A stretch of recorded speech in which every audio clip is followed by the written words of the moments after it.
Hi and welcome to this video. My name is El-Hattab. I'm a Microsoft MVP. This video is part of the Top Office 365 app series, in which I'll be covering several beneficial apps in the SharePoint App Store. So we're still covering NAPA. In the previous video, I've introduced NAPA DevTools and I showed you how to install them in your Office 365 tenant. Today I'm going to show you how to develop SharePoint apps that leverages JSOM or the JavaScript object model using NAPA tools. So without any further ado, let's move on and see this in action. So I can launch NAPA tools either from here or by clicking on the little gear, go to Site Contents, and I can launch the app from here. I'm gonna click here on NAPA, and this takes me to the NAPA Developer Tools.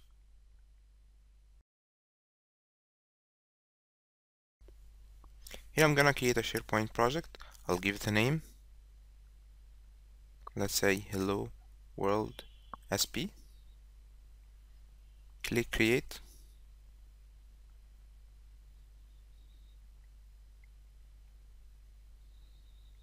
It's gonna take some time.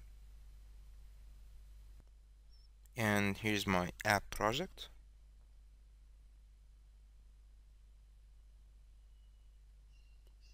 I can see here my project explorer. I can search from here and I can configure my project from here. For example, I can change the title, the name, the icon, the start page for the app, and even I can add more query string parameters. In my case, I'll just use the standard tokens. I can also configure my client web part from here. I can specify the level of permissions allowed to the app, and it's highly advisable here to give the app only the minimum level of permissions it needs to perform its tasks. We can also, from the remote endpoints, add a list of remote endpoints the app for SharePoint may access through the SharePoint web proxy. In my case, I'll leave it empty. I can run my project from here, retract the app. I can open it in Visual Studio 2012 or 2013. I can share my project, and it's important to notice here that this is not team development. This is not source control. It just creates a copy of the project and share it with someone for review, maybe for feedback, but this is not team development. You can publish the app to the store from here, and you can quickly open some artifacts from this button.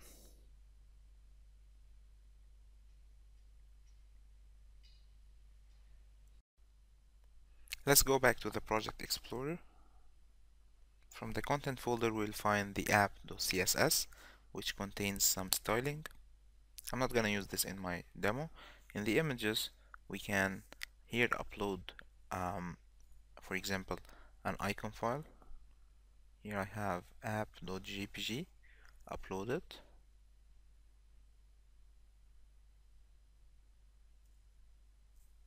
Now I have a JPG file that I'll need to set as the app icon. In the images, I have two ASPX pages.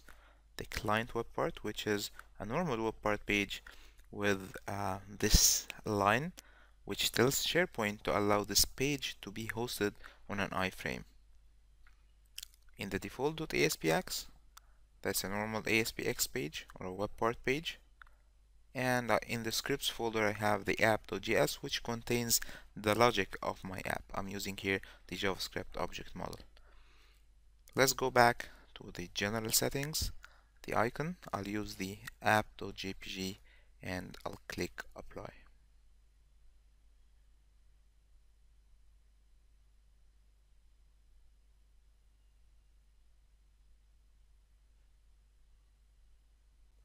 Back to the Project Explorer, to the default.aspx page, and this part of the page is very important because whatever sits here will be injected into the head of the page when rendered as HTML. So here I'm injecting the Ajax Ajax file the sp.runtime.js, the sp.js, which will make the JavaScript object model available to us. I have here also a reference to app.css and app.js, which contains all my logic. Here is the title. Let's change it to hello world, an exclamation mark. And here's another important part, a paragraph with an ID of message. And this part is particularly important because we'll be referencing this paragraph from our app.js. I'm also going to add here an h1. Let's call it hello world. And I've added this just to show you the authoring experience of HTML within NAPA tools.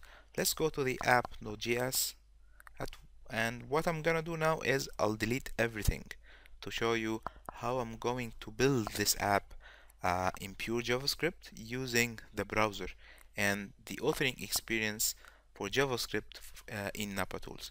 So I'm gonna create here two global variables. The first one is called context equal sp.clientContext. Can you see the IntelliSense and the autocomplete dot get current? Very similar to Visual Studio. And another one called user equals context dot get web dot get current user, autocomplete and IntelliSense. Now I'm gonna create a function.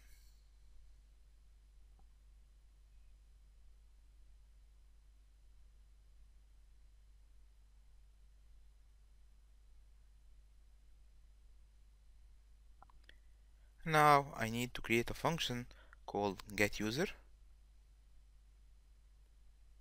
GetUser, I'm gonna specify this as a function.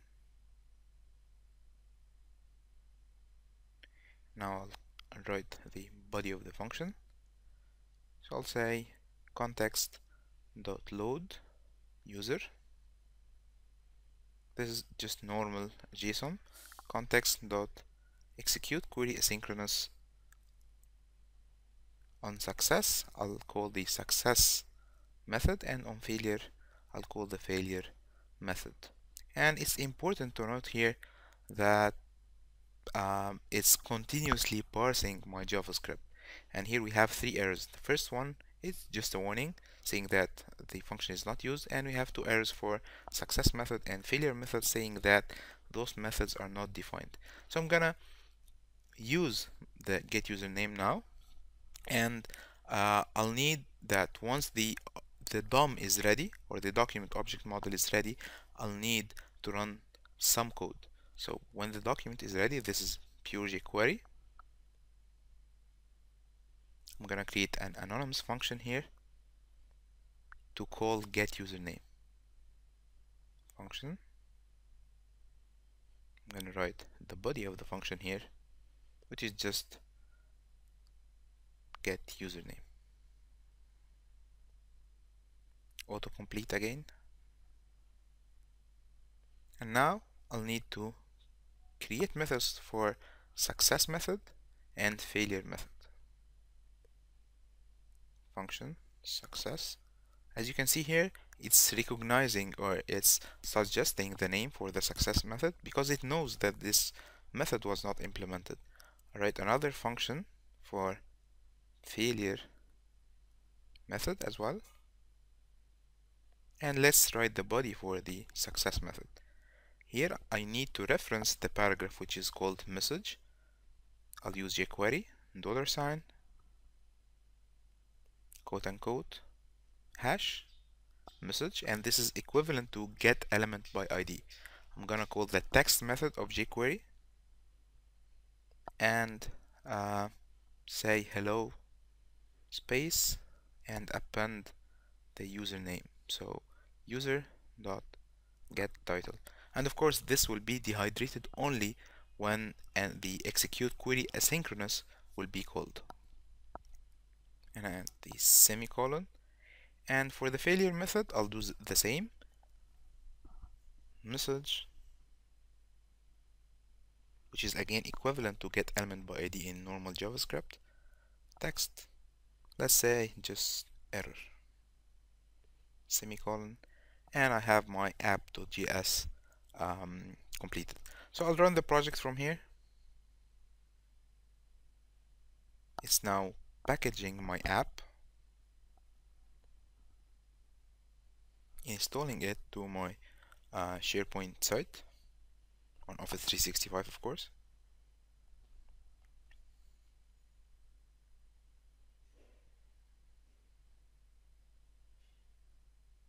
And now my app is ready. I'll click on this link to launch the app in a new window. And it's important to notice here the URL. Now it's authenticating me, and now it's serving the app from another URL. And this is very important for the security concept of the app model in Office 365.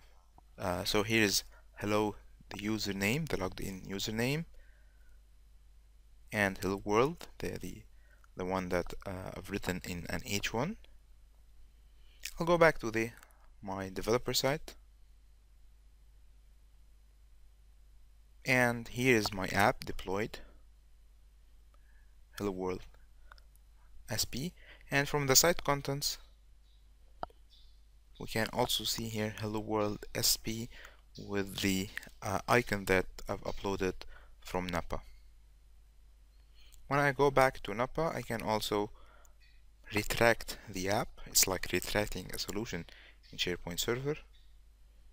It's now removing the app from the Office 365 site. And when I go to site contents and reload the page,